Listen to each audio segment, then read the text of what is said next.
À la pêche, à la baleine, à la pêche, à la baleine, disait le père d'une voix courroucée à son fils Prosper sous l'armoire allongée. À la pêche, à la baleine, à la pêche, à la baleine, tu ne veux pas aller, et pourquoi donc? Et pourquoi donc que j'irais pêcher une bête qui m'a rien fait? Va la pépé, va la pêcher toi-même puisque ça te plaît. J'aime mieux rester à la maison avec ma pauvre mère et le cousin Gaston. Alors, sur sa baleinière, le père tout seul s'en est allé sur la mer démontée.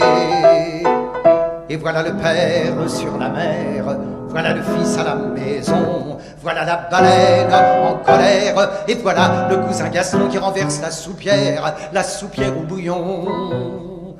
La mer était mauvaise, mais la soupe était bonne, et voilà sur sa chaise Prosper qui se désole. À la pêche à la baleine, je ne suis pas allé, et pourquoi donc je n'ai pas été? Peut-être qu'on l'aurait attrapé, alors j'aurais pu en manger. Mais voilà la porte qui s'ouvre et ruisselant d'eau, le père apparaît hors d'haleine, tenant la baleine sur son dos. Il jette l'animal sur la table, une belle baleine aux yeux bleus, une bête comme on en voit peu, et dit d'une voix lamentable: dépêchez-vous de me la déposer, j'ai faim, j'ai soif, je veux manger. Mais voilà Prosper qui se lève, regardant son père dans le blanc des yeux, dans le blanc des yeux bleus de son père, bleus comme ceux de la baleine aux yeux bleus. Et pourquoi donc que je déposerais une pauvre bête qui m'a bien fait, tant pis, j'abandonne ma part.